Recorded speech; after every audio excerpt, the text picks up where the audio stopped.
سیدہ کے چہرے کو دیکھ لیتے۔ ساری دنیا کا مشکل کشا مولا، مولا کی مشکل کشا فاطمہ۔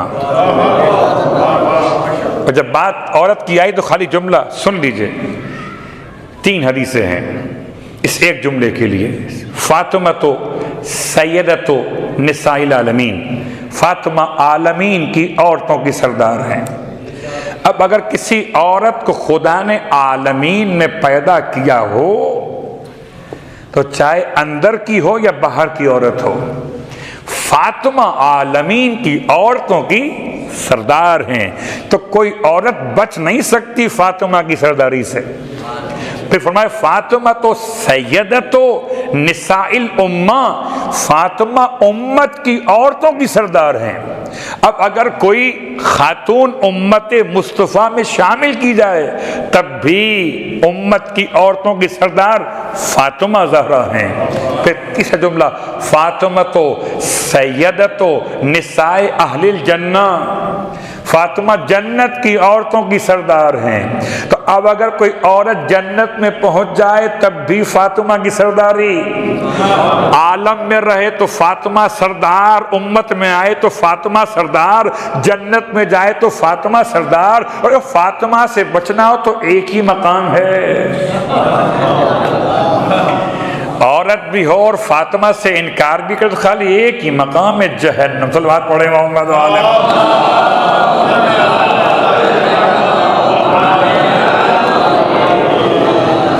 تو جناب عمار کی روایت مکمل کرتے ہوئے آج کی حد تک عمار یاسر کہتے ہیں کہ یہ جملہ سن کر مولا مشکل کشا نے شکر خدا کا سجدہ ادا کیا، سب کے سامنے، رسول خدا کے سامنے، اصحاب کے سامنے، نور فاطمہ کی عظمت کے اعلان پر شکر خدا کا سجدہ کیا۔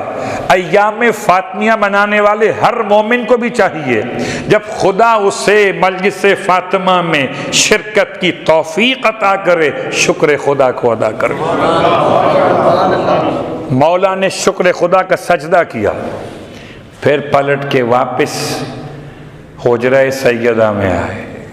عمار کہتے ہیں میں مولا کے ساتھ ساتھ کیسے کیسے چاہنے والے تھے، یہاں بھی ساتھ اور وہاں بھی ساتھ، ساتھ ساتھ وہاں پہنچ گئے۔ پھر کہتے ہیں جیسے ہی پھر مولا خدمت سیدہ میں پہنچے، سیدہ نے مسکرا کے فرمایا ابوالحسن بابا کے پاس گئے تھے، اور بابا سے اس طرح کی باتیں ہوئیں۔ آئیے ابوالحسن میں بتاتی ہوں، اللہ نے میرے نور کو خلق فرمایا، اور جب میرے نور کو اللہ نے خلق فرمایا تو فرماتی ہیں کہ میری تسبیح، میری خوراک تھی تسبیح و تحلیل پروردگار۔ خدا نے جب میرے نور کو پیدا کیا تو میری خوراک کیا تھی؟ تسبیح تحلیل پروردگار۔ خدا نے میرے نور کو ودیعت فرمایا، محفوظ فرمایا جنت کے درختوں میں سے ایک درخت کے پھل کے اندر، اور جس درخت کے پھل میں مجھے رکھا وہ درخت میری نور کی برکت سے ضیاء بار ہو گیا۔ حیرت ہے نا، کوئی جنت میں بھی اگر ضیاء بار ہو جائے تو اسے کیا کہیے، حالانکہ جنت کی اپنی روشنی اور ہے اور اس درخت طیبہ کی روشنی اور ہے۔ میں حیران ہوں، روایت پڑھتا جا رہا ہوں، مجھے تو یاد نہیں ہے کہ شکم مادر میں کب پہنچا تھا، میں صلب بدر میں کیا تھا، میں رحم مادر میں کیا بنا تھا، مجھے تو یاد نہیں ہے۔ سیدہ فرما رہی ہیں اگر کوئی عالم ہو اپنے جسم کے بارے میں تو اتنا تو بتائے گا میں کب اتنا بڑا ہوا، میں نے کیا پڑھا، پھر کیا پڑھا، پھر کیا پڑھا۔ یہ کیسے بتائے گا کہ جب خدا نے مجھے پیدا کیا تو میں کیا تھا، کس کے صلب میں چلا تھا، کس کے رحم تک پہنچا تھا۔ سیدہ اپنی خلقت کی پوری حقیقت بیان کر رہی ہیں۔ اللہ نے مجھے اپنے نور سے خلق فرمایا، میرا طعام، میری خوراک کیا تھی؟ تسبیح خدا، مجھے محفوظ کر دیا۔ یہاں تک کہ ابوالحسن جب میرے بابا جنت میں بلائے گئے معراج کے موقع پر، تو اللہ نے میرے بابا کے قلب پر وحی فرمائی کہ اس درخت کی طرف بڑھو اور اس کے پھل کو توڑ کر کھا لو۔ یہ سیدہ بیان کر رہی ہیں، جو بھی آئی نہیں ہیں، نور فاطمہ ظہور پہ عنوان پہ نہیں آیا، اپنا بیان کر رہی ہیں۔ میرے بابا آگے بڑھے، ایسا لگ رہا ہے کہ سیدہ دیکھ رہی تھیں کب درخت میں رکھا جا رہا تھا، کب محمد کو بلایا جا رہا تھا، کب محمد کی دعوت ہو رہی تھی، دیکھ رہی تھیں۔ اور آپ فرماتی میرے بابا نے وہ پھل توڑا، اسے نوش فرمایا، میں اپنے بابا کے صلب میں منتقل کی گئی اس پھل کے ذریعے سے۔ پھر میرے بابا زمین پر پہنچے اور اس امانت کو ودیعت فرمایا خدیجہ طاہرہ کے رحم مطہرہ میں۔ اللہ اکبر۔ اے ابو الحسن، یہ ہے میری خلقت کا عنوان۔ ابو الحسن، آپ تو جانتے ہیں کہ مومن نور خدا سے دیکھتا ہے، تو مجھے اس نور کی وجہ سے تمام باتیں ما کان وما ہوا کائن وما لم یکن الی یوم القیامت، سارا علم خدا نے اپنی بارگاہ سے عطا کیا۔ اللہ اکبر۔ شہزادی کونین کے علم کے بارے میں آج ہم نے جو روایات مکمل کی، باقی باتیں انشاءاللہ کل۔ ایسی عالمہ کہ جس کی بیٹی کو عالمہ غیر معلمہ کہے، اور کون کہے؟ امام سید سجاد۔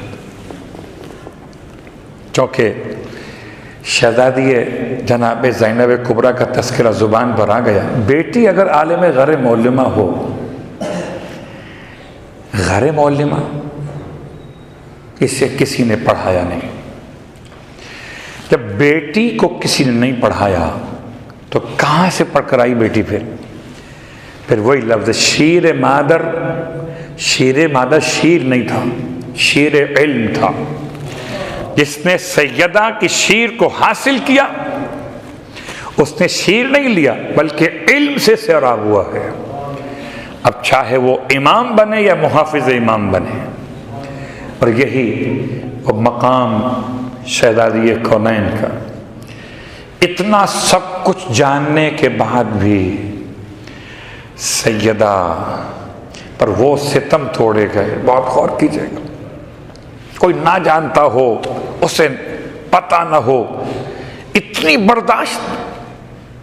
کبھی غور کیجئے، گھر میں آئیں تو ایک عنوان الگ، کس طرح کی خواتین ہیں، گھر کے باہر جائیں تو عنوان الگ۔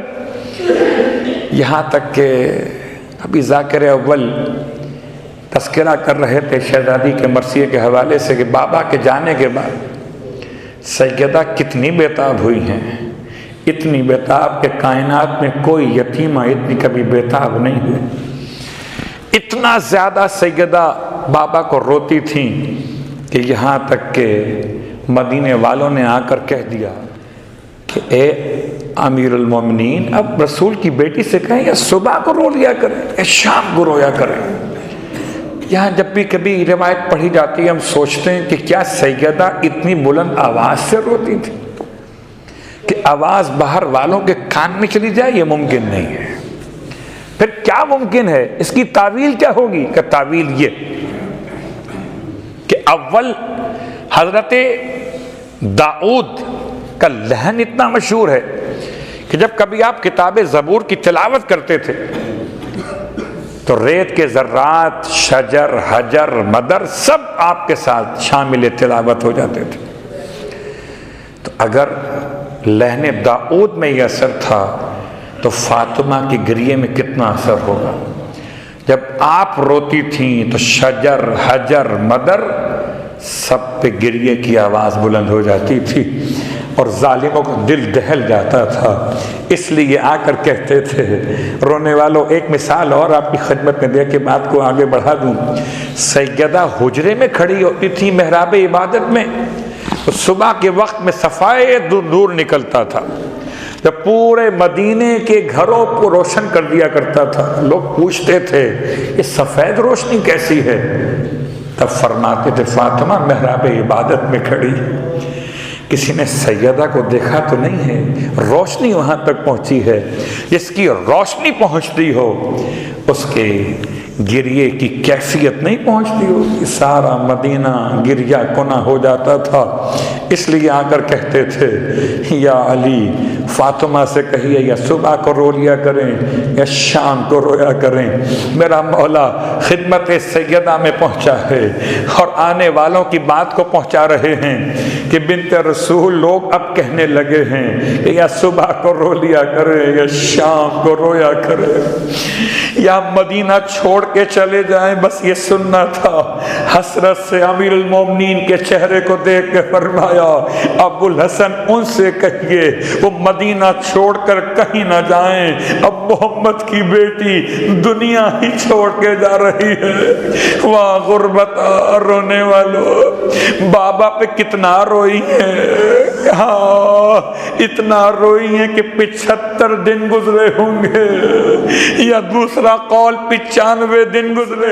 امت نے کیا تحفے دیے، آج دل چاہتا ہے کہ وہ جملہ بیان کروں۔ آئے سیدہ ابھی جب بابا کے حیات کا واقعہ کہ ملک الموت دروازے پر آ کے رکا، رضوان جنت نے اپنے آپ کو خیاط حسنین کہا، ارے جا سلمان اپنی ریش مبارک کو مس کرتے تھے، جا فرشتے سلام کرتے تھے، انبیاء کا امام سلام کرتا تھا، مسلمان اس دروازے پر چلے آئے اور آنے کے بعد اعلان کرتے ہیں کہ علی کو ہمارے حوالے کر دو ورنہ اس گھر کو آگ لگا دیں گے۔ سیدہ دروازے کے پیچھے سے فرماتی تھی آنے والوں ارے کیا اس گھر کو جلاؤ گے جس میں فاطمہ بنت محمد رہتی ہے؟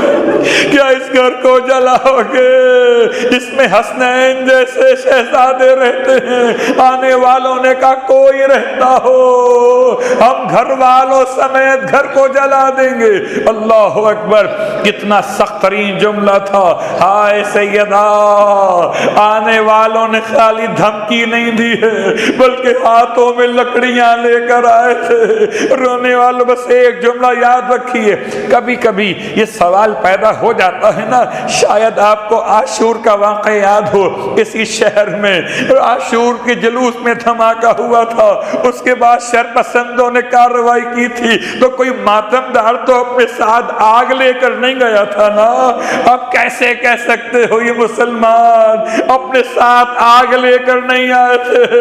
ارے ہاتھوں میں لکڑیاں لیے ہوئے یہ تعزیت پیش کرنے والے نہ تھے، یہ علی کو گرفتار کرنے آئے تھے۔ لکڑیاں رکھی گئیں، سیدہ کے دروازے پر آگ روشن کی گئی، آئے لکڑیاں جلی، دروازہ لکڑی کا بنا تھا، دروازے نے آگ پکڑ لی۔ رونے والوں دروازے کے پیچھے دروازے کو روکے ہوئے رسول کی بیٹی اس طرح سے کھڑی تھی کہ آپ کے پیچھے پردے والی دیوار الگ تھی، آگے دروازہ تھا، بیچ میں رسول کی بیٹی تھی۔ دروازہ سے جلایا نہیں گیا بلکہ گرایا بھی گیا۔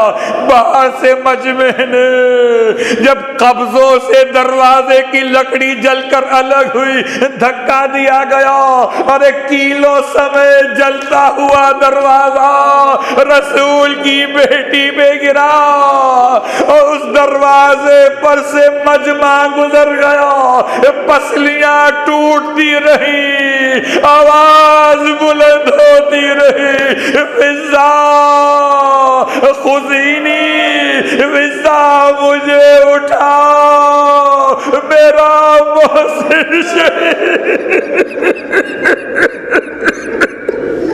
فضا مجھے اٹھا، میرا محسن شہید ہو گیا۔ انا للہ و انا الیہ راجعون۔ اللہ ولعنت اللہ علی القوم الظالمین وسیعلم الذین ظلموا ای منقلب ینقلبون۔ بار اللہ واسطہ محمد و آل محمد کا ہماری اس عبادت کو اپنی بارگاہ میں قبول و مقبول فرما۔ بار اللہ شہزادی کونین کا واسطہ پروردگار خیرات علم مانگنے کے لیے آج بیٹھے ہیں، شہزادی کونین کا واسطہ، آیت شہادت کی عظمت کا واسطہ، رسول خدا کی تقدس کا واسطہ، خدایا ہمارا شمار علم سے محبت کرنے والوں میں قرار دے، ہمیں علم حاصل کرنے والوں میں شامل فرما لے، ہمارا شمار علماء حقہ کے ساتھ فرما لے۔ بار اللہ واسطہ محمد و آل محمد کا میرے مالک شہزادی کونین کے علم و معرفت کی خیرات اتنی نصیب فرما کہ اور کچھ نہ سہی سیدہ کی کنیز فضہ کو پہچاننے قابل ہو جائیں۔ اما فضہ آپ کو تو حسنین ماں کہتے تھے، ہم بھی ماں کہہ کر آپ سے بات کرتے ہیں۔ اے ماں تو بچوں کے حق میں دعا کرتی ہے۔ اے اما فضہ آپ کو آپ کے شہزادوں کا واسطہ آپ سفارش کر دیں کہ شفاعت فاطمہ زہرا ہمیں بھی نصیب ہو، ہمارے مرحومین کو بھی نصیب ہو۔ بار اللہ واسطہ محمد و آل محمد کا ایام فاطمیہ کی مجالس سے پروردگار وہ دن نصیب فرما جبکہ جنت البقیع میں روضہ سیدہ پر ماں فاطمہ کا ماتم کیا جائے اور مصائب پڑھنے والا اس فاطمہ زہرا کا بیٹا پڑھے۔ کس طرح پسلیاں شکستہ ہوئی، جب امام زمانہ پڑھیں گے تو قیامت ہوگی۔ پروردگار اس دن ہمیں مجلس فاطمہ کے ماتم داروں میں شامل فرما لینا۔ بار اللہ واسطہ